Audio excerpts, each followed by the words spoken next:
Nas primeiras declarações à TV, Jair Bolsonaro do PSL afirmou que quer o juiz Sérgio Moro no Ministério da Justiça ou no Supremo. O presidente eleito passou o dia em casa, no Rio de Janeiro, onde recebeu a visita de deputados federais e do futuro ministro da Casa Civil. João Dória, do PSDB, que venceu a disputa ao governo de São Paulo, atendeu a imprensa no escritório de campanha nos Jardins. Em entrevista exclusiva ao Jornal da Gazeta, edição das 10, negou a ruptura do PSDB e disse que o partido precisa de nova sintonia. A vitória de Bolsonaro foi destaque na imprensa internacional. E o presidente Temer afirmou estar tudo pronto para a transição de governo. Você acompanha essas e outras notícias agora no Jornal da Gazeta, edição das 10.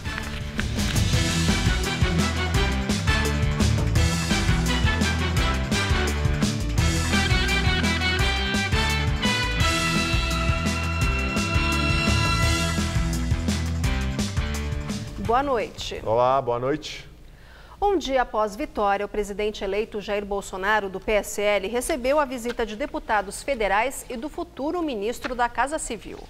A comemoração em frente ao condomínio na Barra da Tijuca foi até de madrugada, mas de manhã a movimentação já era pequena. O esquema de segurança no entorno foi reforçado na véspera. O plano da Polícia Federal, responsável pela proteção de Jair Bolsonaro até a posse, é dobrar de 30 para 60 o efetivo de agentes que o acompanham. Bolsonaro passou esta segunda-feira em casa. De manhã, recebeu a visita do deputado federal eleito Éder Mauro, do PSD, que, ao sair, disse que encontrou o presidente eleito ainda de pijama. Depois, Bolsonaro se reuniu com o deputado federal Onyx Lorenzoni, do DEM, futuro chefe da Casa Civil. Quem também esteve no condomínio foi o ator Alexandre Frota, que se elegeu deputado pelo PSL de São Paulo. No Twitter, esta tarde, Bolsonaro agradeceu o cumprimento do adversário derrotado, Fernando Haddad. Respondeu que realmente o Brasil merece o melhor. Amanhã, o presidente eleito deve definir os primeiros nomes que vão compor a equipe de transição, numa reunião marcada com os principais aliados ainda na casa dele. Bolsonaro só deve viajar a Brasília na segunda-feira da semana que vem, quando deve se encontrar com o presidente Michel Temer para começar o processo de transferência de poder. Na capital federal também estão previstas reuniões com a presidente do TSE, a ministra Rosa Weber, e com o presidente do Supremo Tribunal Federal, o ministro Dias Toffoli. O que já estariam definidas são as primeiras viagens internacionais depois de assumir o cargo. Serão para o Chile, Israel e Estados Unidos, visita para o qual teria sido convidado por telefone ontem pelo presidente Donald Trump.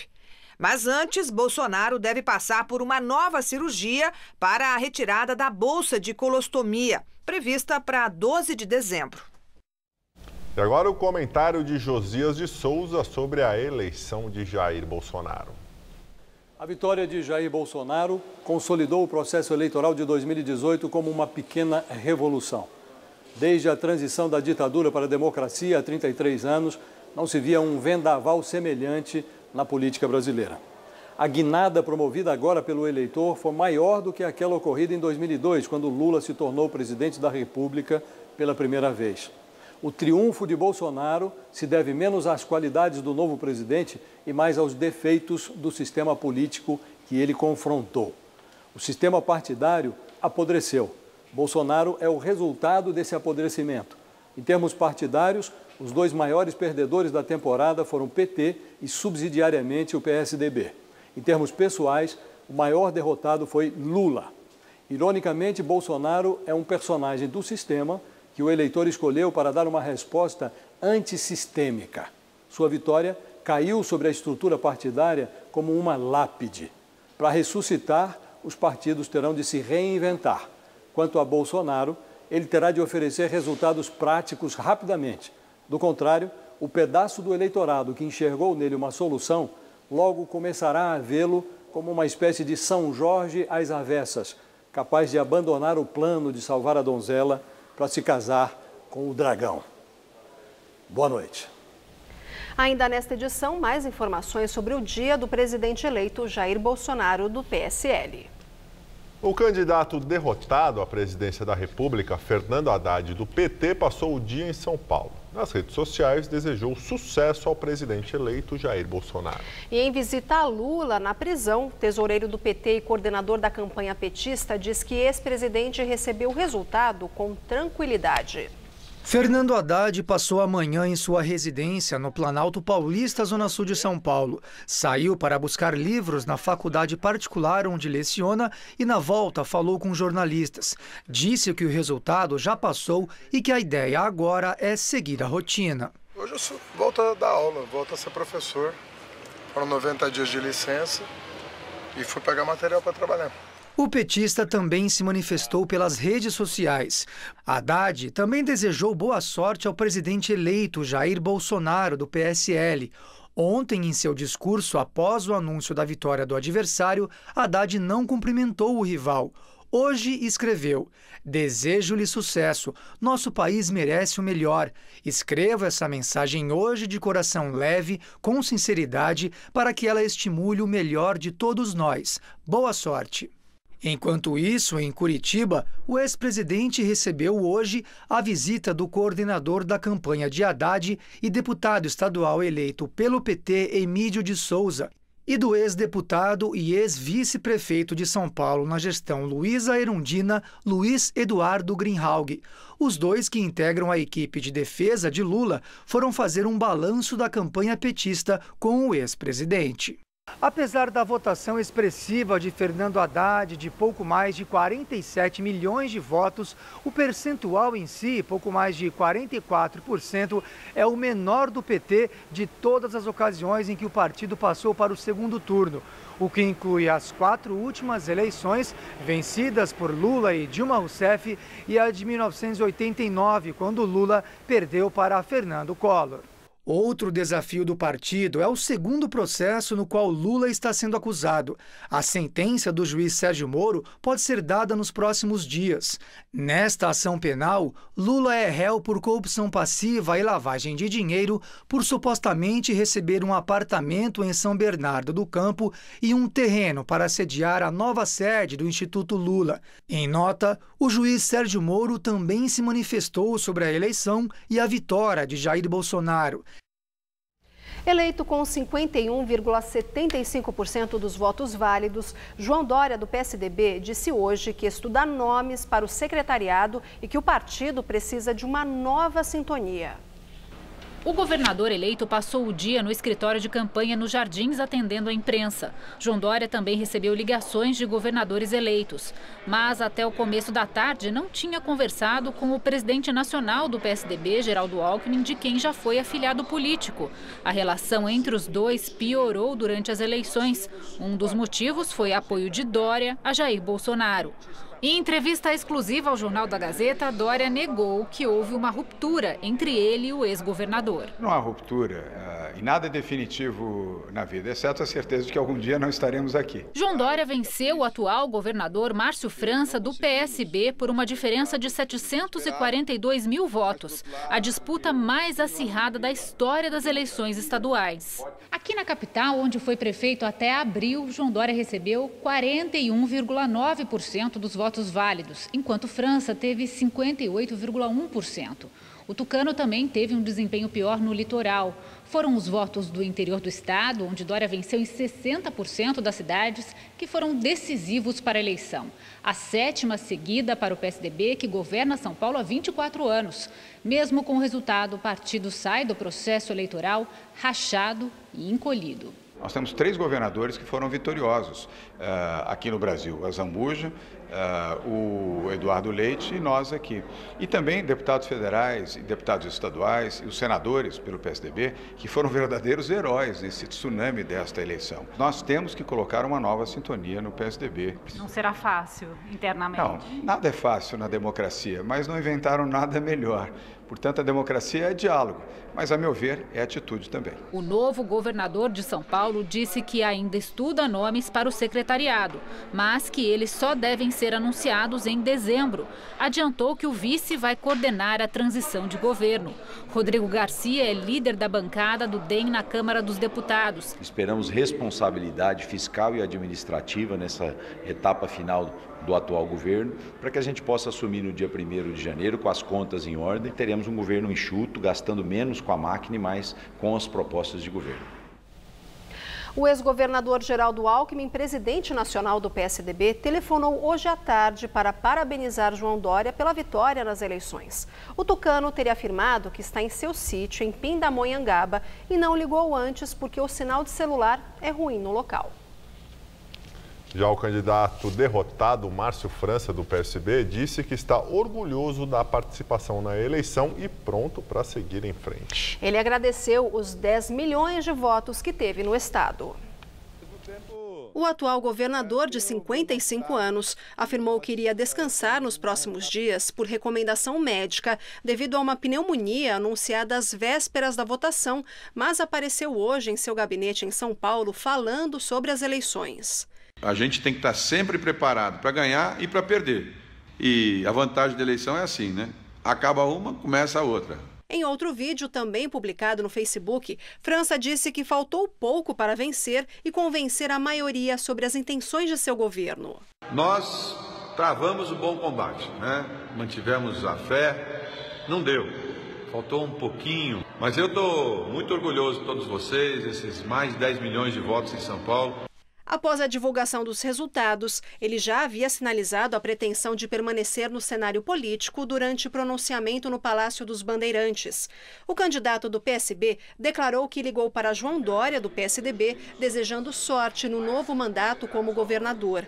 Márcio França também desejou sorte ao presidente da República eleito, na missão de entender as diferenças e unir os brasileiros. E ainda disse que fará todo o esforço para colaborar com ambos. Ele também prestou homenagens ao ex-governador tucano Geraldo Alckmin, de quem foi vice, e ao ex-governador de Pernambuco, Eduardo Campos, do PSB, morto em um acidente aéreo em 2014. Essa foi a 17ª eleição de Márcio França, que começou a carreira nos anos 80 como líder estudantil. A partir daí, se tornou vereador e prefeito de São Vicente, na Baixada Santista, e deputado federal. Foi eleito vice na chapa de Alckmin em 2014, antes de assumir o governo paulista em abril deste ano. Veja agora como vai ficar a distribuição de estados por partidos a partir de janeiro, quando os novos governadores tomarão posse. O PT é o partido com maior número de governadores eleitos. Na Bahia, no Ceará, no Piauí, eleitos no primeiro turno. E Fátima Bezerra, no Rio Grande do Norte, a única governadora do país. O PSL elegeu 3 governadores em Rondônia, Roraima e Santa Catarina. O PSDB também teve 3 governadores eleitos. No Mato Grosso do Sul, no Rio Grande do Sul e em São Paulo. O MDB elegeu governadores em Alagoas no primeiro turno e no segundo turno no Distrito Federal e Pará. O PSB também irá governar 3 estados: Espírito Santo, Paraíba e Pernambuco, todos na eleição do primeiro turno. O DEM elegeu 2 governadores, em Goiás e em Mato Grosso. 2 governadores foram eleitos pelo PSC, no Amazonas e no Rio de Janeiro. O PSD também elegeu 2 governadores, no Paraná e em Sergipe. O PP, PDT, PCdoB, Novo e PHS tiveram um governador eleito cada. O presidente eleito Jair Bolsonaro, do PSL, deu várias entrevistas a emissoras de televisão e rádio nesta noite, um dia após o anúncio oficial da vitória dele para o mandato que começa em 1º de janeiro de 2019. Entre os assuntos, Bolsonaro falou sobre a urgência da reforma da Previdência, posse de arma e indicação de Sérgio Moro para algum cargo no governo ou no Supremo. Jair Bolsonaro falou nesta noite com emissoras como Record, SBT, Bandeirantes e Rede Globo. Entre os vários assuntos abordados, ele declarou ao SBT que deve fazer uma reforma da Previdência diferente da proposta por Michel Temer. A reforma nossa é de pouco diferente da do Temer, mas nós vamos procurar o governo e procurar salvar alguma coisa dessa reforma. Eu acho que da forma como ela está sendo proposta, não adianta eu ser favorável ou o general ser favorável, né? Nós temos que ver o que pode ser aprovado, que passa pela Câmara e pelo Senado. À TV Bandeirantes, o presidente eleito disse que pretende encaminhar um projeto de lei que diminua a idade penal para 16 ou 17 anos no Brasil e voltou a defender a liberdade de posse de arma a todos os brasileiros. Vamos separar porte e posse. A posse de arma de fogo tem que ser um direito do cidadão de bem. Quem quiser ter uma arma dentro de casa ou dentro da sua fazenda, com alguns critérios, poucos, tem que ter esse direito. Quer propor início de governo, caso eleito, a redução da maioridade penal? Sim, está na minha proposta, né? E que eu tenho conversado com 16 anos. Talvez te pode 17. Se você botar 16, você pode não aprovar. Jair Bolsonaro também falou que pretende chamar o juiz Sérgio Moro para compor o governo dele ou o STF. Eu pretendo, sim, não só para o Supremo, quem sabe até para o Ministério da Justiça. Pretendo conversar com ele, saber se há interesse dele nesse sentido também. Por último, ele reconheceu à TV Globo que se exaltou ao falar durante a campanha em eliminar opositores do mapa e garantiu que vai seguir a Constituição Federal e as leis brasileiras. Então foi um momento de desabafo, é um discurso acalorado, mas não ofendia a honra de ninguém. O que eu quero dizer com aquilo? No Brasil, de Jair Bolsonaro, quem desrespeitar a lei sentirá o peso da mesma contra a sua pessoa.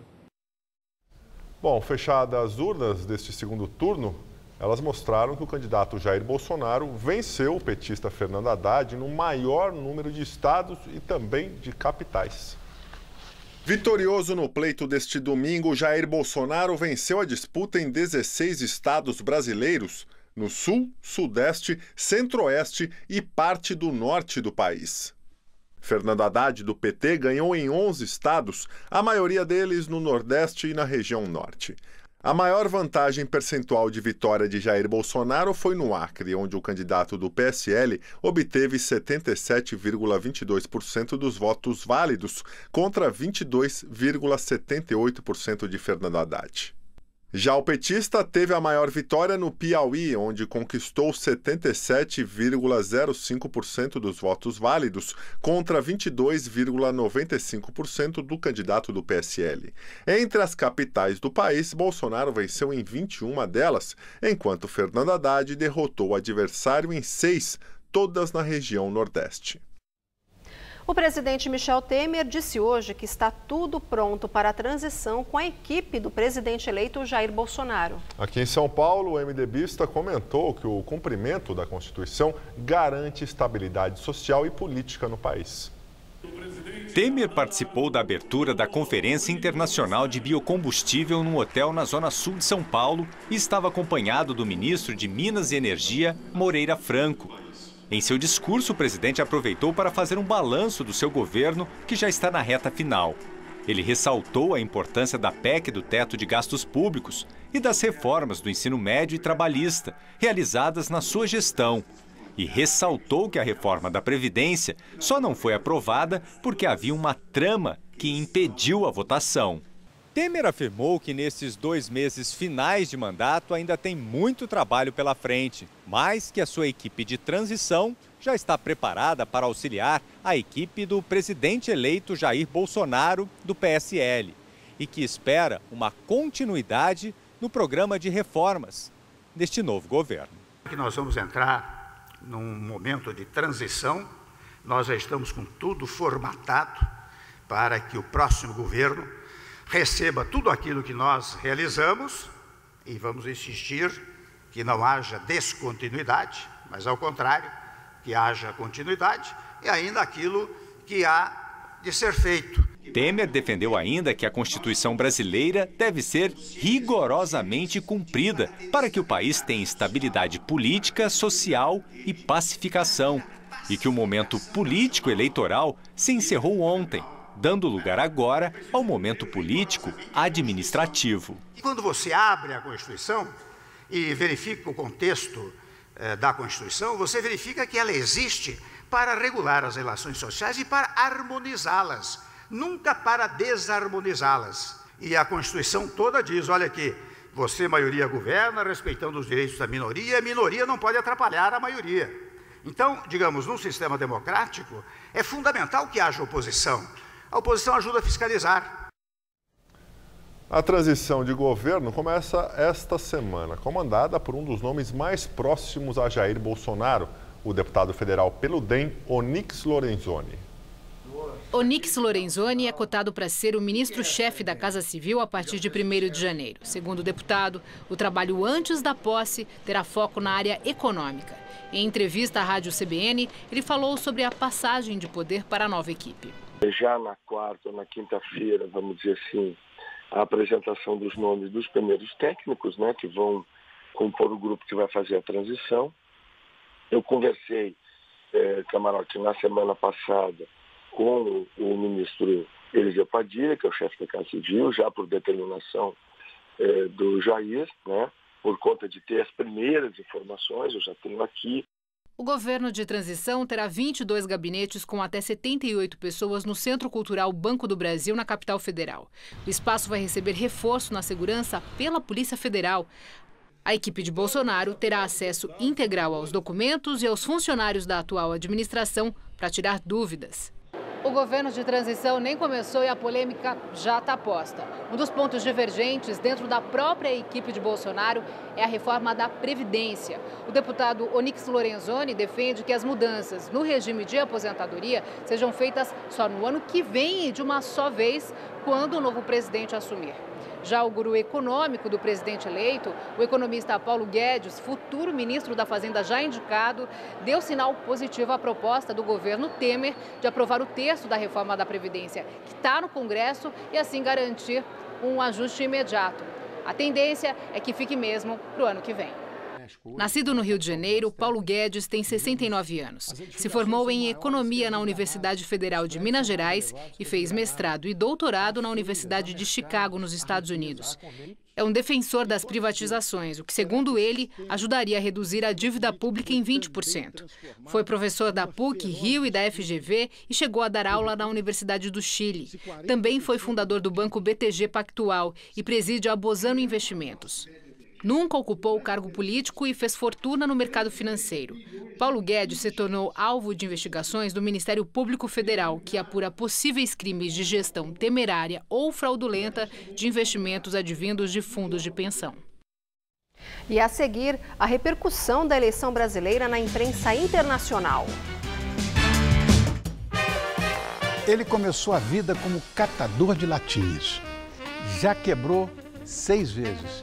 E hoje é dono da maior empresa de reciclagem de caminhões do Brasil. Nesta segunda, eu converso com Geraldo Rufino sobre uma importância da perseverança para alcançar os nossos sonhos. Ele é uma pessoa encantadora. O veterinário Mário Marcondes ensina como combater os principais parasitas que podem atacar o seu bichinho de estimação. E direto da Bahia, para o nosso palco tem um ritmo contagiante do Chiclete com Banana. Todo seu, nesta segunda, 10h30 da noite. Vem, tô te esperando. Quero chiclete, quero chiclete. Dor de ouvido, incômodo no nariz ou garganta são situações que atrapalham seu dia a dia. Aqui no Hospital Paulista, você conta com estrutura completa para tratar as dores mais comuns até as cirurgias complexas em otorrinolaringologia. Especialista em todas as consultas, pronto-socorro 24 horas, centro cirúrgico e UTI modernos, além de atendimento humanizado. Hospital Paulista, especialista em ouvido, nariz e garganta. Dr. Brasil Podemos Neto, diretor técnico médico, CRM/SP 70149.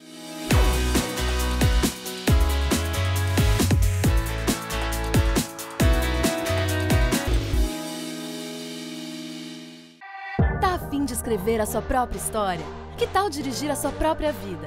Então corre pra cá, que a sua hora chegou.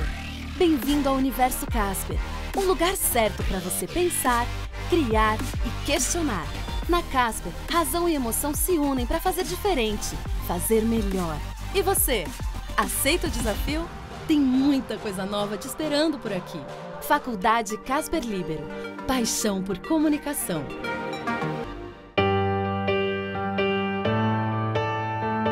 Nós tivemos muita gente brilhando na seleção brasileira. E hoje nós temos a honra de recebê-los para premiá-los.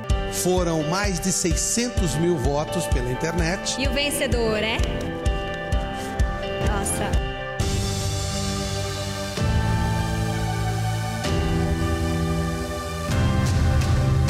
Vem pra cá, Neymar. Kaká. Emerson Leão. Marcos, do Palmeiras. Com vocês, o goleiro Cássio. Cássio, Adenor, Leonardo, Baque, o Tite, Rogério Ceni, Mário Jorge Lobo Zagallo, Carlos Tevez, Adriano, Roberto Carlos, vem pra cá, Gabriel Jesus, do Palmeiras, Ronaldinho Gaúcho, o prêmio é seu.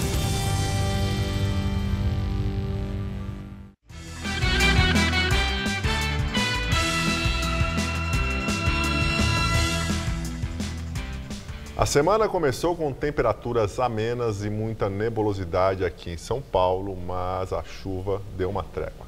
Agora na região da Avenida Paulista faz 16 graus. E quando volta a chover por aqui? Responde pra gente, Mariana Armentano.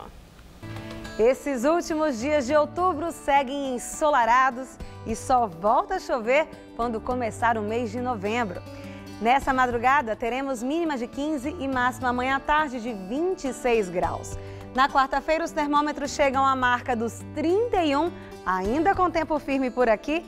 E na quinta, dia 1º de novembro, voltam as chances de chuva a partir da tarde e as temperaturas ficam entre 20 e 28 graus aqui na capital. Na Indonésia, continuam as buscas por vítimas do avião que caiu no mar com 189 pessoas a bordo hoje de manhã. Pois é, mas a Marinha não acredita que haja sobreviventes. Segundo o controle do aeroporto de Jakarta, o Boeing 737 da companhia aérea indonésia Lion Air perdeu contato 13 minutos depois da decolagem e caiu no mar, ao norte da ilha de Java. A companhia aérea confirmou que o avião, um modelo novo, em operação há apenas 2 meses, apresentou problemas técnicos no seu penúltimo voo, mas que eles foram resolvidos de acordo com os procedimentos recomendados pelo fabricante, a norte-americana Boeing. A imprensa internacional falou da vitória de Jair Bolsonaro na disputa pela presidência. Nos Estados Unidos, o New York Times descreveu o presidente eleito como um populista de extrema-direita e destacou que, após eleger governos de esquerda em 4 eleições seguidas, os brasileiros optaram por um novo rumo radical. O Wall Street Journal usou um tom parecido e lembrou que Bolsonaro pode ser incluído na onda populista mundial. Na Espanha, o El País destacou que Bolsonaro conseguiu capitalizar a indignação e o desencanto dos brasileiros com a classe política como um todo, para se apresentar como exemplo de limpeza. O também espanhol El Mundo informou que a sociedade brasileira, profundamente polarizada, escolheu candidato de perfil incendiário, neoliberal e que flerta com o militarismo. O francês Le Monde destacou a promessa de Bolsonaro de mudar o destino do país como o candidato antissistema, apesar de sua carreira parlamentar de quase 30 anos. O Le Figaro mostrou a campanha que levou Bolsonaro ao Planalto, destacando esse movimento como um novo exemplo de populismo. A eleição brasileira rendeu manchetes também na Itália. O La Repubblica lembrou a promessa do presidente eleito de entregar à justiça italiana Cesare Battisti. O Corriere della Sera fez uma análise dos motivos da vitória de Bolsonaro. Os britânicos The Guardian e The Telegraph destacaram que a onda de frustração com a corrupção e com o crime foi o combustível de Bolsonaro para a guinada direita na 4ª maior democracia do mundo. Na Alemanha, o Die Welt apontou Bolsonaro como o Trump dos trópicos. Acrescentou que a eleição dele pode gerar mudança radical no Brasil com a facilitação de acesso a armas e militares em ministérios-chave. Bom, nós ficamos por aqui. A edição de hoje pode ser vista no site do Jornal da Gazeta. Muito obrigado pela sua companhia. Tenha uma ótima noite e uma excelente semana. Até amanhã, Luciana. Até amanhã, Gabriel. Ótima noite para você e assista agora o programa Todo Seu com Rony Fon.